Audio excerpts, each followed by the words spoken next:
we don't have someone that particularly is very bursty, albeit the mages are not too bad once they get their level 4s and all that jazz. They are the bursty ones. However, not bursty enough to be instantaneously just clapping someone out of the existence. For example, if you have, for example, a Ruby, a Guinevere, and an Atlas that jumps in, then let's be honest here, there's no burst in that. So it's all about whittling down the opponents long enough, or whose reinforcements or macro play is better. Yeah, I mean, I kind of like this, right? The Ruby pick. No, I mean, I like the Lapu Lapu pick, not the Ruby pick. Because Lapu Lapu with the Wildest Warrior, I mean, he's going to have a great time. The Bravest Warrior is just going to be control immune the entire time and just going to have a lot of fun. Now, of course, when it comes down to the initial part of the game, we are going to be looking at Lapu versus the Ruby. And both of them, well, let's just call them a, well, anticlimactic fight. They are not going to go anywhere. They are just pool noodles that will be slapping one another. But in the meantime, up above, we have Irithel as well as the Moskov. I don't expect too much out of either one of these two, so this really boils down to the main roaming trio in the middle lane. So having mid lane prio sounds fun. Yeah, now that Marcel is going to become a huge problem, especially when it comes down to these objective fights. And when we come down to the objective fights, that Fatal Link time is going to be very key here, still not giving El Carusi any form of level advantage at all, forcing out the Flicker once again. But now we have the Flicker already used on both sides on that EXP lane as well. It's really unfortunate though, they weren't able to layer the crowd control for long enough to be able to really hold down onto Elkani. Because if they actually manages to bring down Lapu, that would be great, because the turtle is about to come out and that will leave Elkani at level 3, unable to do too much. But now with the Bravest Warriors, pretty darn sure that Team Saudi Arabia, they do have got the power spike already from this point onwards. Yeah, right now Team Saudi Arabia having complete control of that turtle. And yeah, without the flickers available from El Alawi, there was no way from the I'm Offended to come through. And that might have been just greatest pull of the trigger from the side of El Carni so far. And this gives them control into that orange buff as well. So Saudi Arabia right now, in terms of just resource management, in terms of just invasions, in terms of just map control, they're just starting to ramp up already. And we can see how strong the Marcel is in terms of that vision game as well. Just look at him. Karava is a problem in Game 1 and Game 2 as well. Literally just riding the wind, as he's just going to be walking past the two heroes from the side of Team Oman. They take the opportunity and they will be racking down all of these damage onto El Carusi, bringing him down very effectively without any one of the members from Team Saudi Arabia to suffer much consequences at all.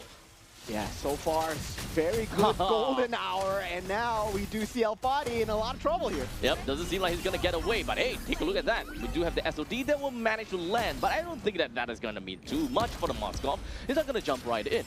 Now, you also need to remember that at this point in time, El Carusi, he does not have got his Fatal Links as of yet. He's still stuck at level 3, one full level behind El Karaba, and this is generally going to make a very big problem because there is no power spike from Team Oman. Even for the XP laners, there was no power spike. No power spike at all for Team Oman, while in the meantime, Team Saudi Arabia, they can be so oppressive with that Baxia plus Marcel. Let's be honest here, the jungle does not belong to Team Oman at all. Yeah, early game priority still very good for the side of Team Saudi Arabia in terms of just mid management into that EXP lane management, getting that level 4 just way ahead of time. But now we do have a flicker. Fatal Links only on to one though. But it's okay because the rest of the members coming from the side of Team Saudi Arabia, they wanted to go in as a counter and engage from all of that. In the end of the day, quite a lot of them has been dealt quite a bit of damage, but no one has went down yet from the side of Team Saudi Arabia. In fact, it is the other way around. It is Team Oman that suffered 3 losses. Yeah, in terms of Team Oman's pickoff comp, if let's say they don't go first, they're doomed. But they don't go last, they're doomed as well. So it's damned if you do, damned if you don't. It's a bad situation, and they have to split up the fight with the Guinevere and El Carusi, but the Fatal Links going first was not something to be expected there for the side of Team Oman. Yep. Now, this kind of boils down to the question that whoever have got the advantage would generally be a lot better because we don't have that power spike from the side of Team Oman. They don't have that burst damage that we could see. In retrospect, technically speaking, you can say that a Lapu Lapu does have a certain level of burst in his Ultimate Warriors, or rather Bravest Warrior, the moment that he has got the lead. So you gotta have to really look out for that. In the meantime, a simple clapback from the side of Team Oman. Very good catch coming out from the side of Team Oman. They need to win battles like this, right? Take out the Moskov, take out the Kagura as much as possible, but now, El Rakati, well, what were you doing still in the lane as an Irithel, my friend? I mean, you should have saw that from a mile away. You might be fast, but Marcel is faster. Yep, literally. To a certain extent, could even say that he's riding in the speed of sound at this point in time. He's fast, but you know, not a lot can compete against him. But right now we do have El Kani that just went straight in for the Bravest Warriors, but he suffered a lot of damage coming in from the Mystic Gush. He stood there for an extended period of time. Small little mistakes from the side of Saudi Arabia, which does help Team Oman quite a bit. Yeah, this is huge coming in from the side of Team Oman. This might be the game-defining moment here because Al Fadi, with those 2 kills, just essentially brought them back into the game because that factor, that burst factor that we were talking about that Team Oman lacked, this was going to be their comeback in. But still, right, Kagura has been a problem. El Khoraini, I don't know how he's doing it, but he's currently 5-0-2. This means that both teams, they have a very obvious, okay, maybe not for both teams, but for Team Oman, they have a very obvious target board onto Team Saudi Arabia, and that is mostly going to be onto El Khoraini, because a very fed and a very snowbally Kagura is not going to be great at all, and is very difficult to handle at this point in time. Yeah, we start to see the damage coming through from the side of El Rakati as well on the Irithel. So definitely picking up that Haas Claws is still missing out on that crit build, I think. Yes, he will be going for either the Berserker's Fury at this point, but right now the Holy Trinity is very close from the side of Al Rashidi, and once he pops that up, it's going to be that power spike coming through from the side of Team Saudi Arabia. They're still keeping the macro up at 4,000.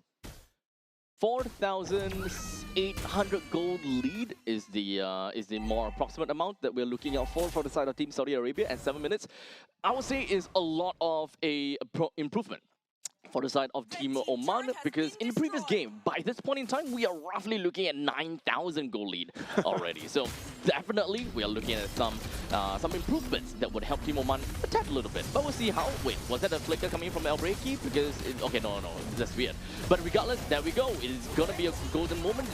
It's exactly down onto El Breaki, but he don't have enough support from anyone to bring him down. In the end of the day, it is just gonna be a simple 1-for-1 trade between 2 members, and the entirety of Team Saudi Arabia, they're going to be focusing down in the middle lane, not quite enough to bring down the T2 though.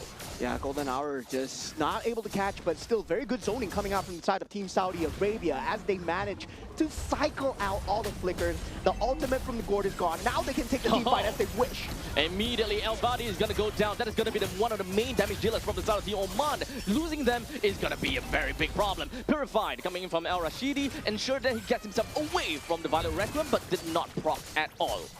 Yeah, and this is just a taste of what is to come, right? When there's no objectives on the map, they are still able to fight skirmishes like this. We did see one mistake out of Karaba, but that's it. Once bitten, twice shy, and now he just wastes the enemy utility, make sure that the flicker is not up, and consistently cycling out that flicker, making sure that Al Fadi does not have the ability to escape. Well, that's just going to be a great team fight for the side of Saudi Arabia, because no repositioning. With the Lord now spawning down in the bottom lane. The entirety of Team Saudi Arabia will focus down and literally focus fire down this Lord. And there is nothing that Team Oman could do at this point. They do not have got the control of their own jungle, nor do they have got the fighting ability in order to reclaim this jungle. So with the Lord going down for Team Saudi Arabia, the Lord pushes down to the bottom lane, the only lane that still has a... Oh, not only lane, sorry. The only lane that does not have a T2 turret. Yeah, so far, Team Saudi Arabia doing a great job of asserting that map control and definitely just keeping Team Oman in check. Right now, Team Oman, they're hoping for a mistake from the side of Team Saudi Arabia, similar to the dive that Karaba pulled in that mid lane. That's their only chances of the game, and now here we go. Immediately jumping over to the back lines. It does seem like mplpmy is not going to survive from all of that, but he's going to be fine actually. But it is just going to be the entire pandemonium that's just going to be happening right underneath of the T3 turret. Elkani all the way deep in, but unfortunately not quite enough to be able to take down anyone at that point in time. He's going to sacrifice himself in the form of greed, while they have already taken down mplpmy as well as El-Karusi, pushing down in the middle lane, losing out the holy defense, and so will the bottom lane as the Lord pushes his trusty trident down, bringing both of these two turrets down to lower than 50%. In fact, Al-Rashidi takes down the T3 in the middle lane. This is a great fight, and this is a great tempo for the side of Team Saudi Arabia. Did you see that? The golden hour into the complete meltdown from the side of El Khoraiani. Man, this man is just insane. Look at that. In a split of a second, everybody's HP bars just trickled down. Boom. As Saudi Arabia with the Spear of Destruction and also El Carney to just follow up. There's just a lot of AoE damage coming out from the side of Team Saudi Arabia. You don't want to get caught in that golden hour at all. That new Marcel is just going to be just one hell of a creature. It's really difficult for Team Oman to not get caught by the golden hour, considering that their entire game plan is to play together. But what is that? He just so single-handedly jumped over to the back lines, managed to deal quite a lot over to the side of Al-Rashidi, but unfortunately he still go down. And that is going to be a fatal link to connect down on the 3. Doesn't do too much from the side of Team Oman, as now they're just going to be focusing down onto the other side. As Al-Rashidi, he deals a lot of damage. He's going to be one of the main powerhouses. He's pushing the rest of the members from the side of Team Oman away, while the creep wave is just going to be pushing right in. But will they have enough to take this down? Yes, they will, as Team Saudi Arabia will take the first game. Yeah, showing why they're the big brothers of this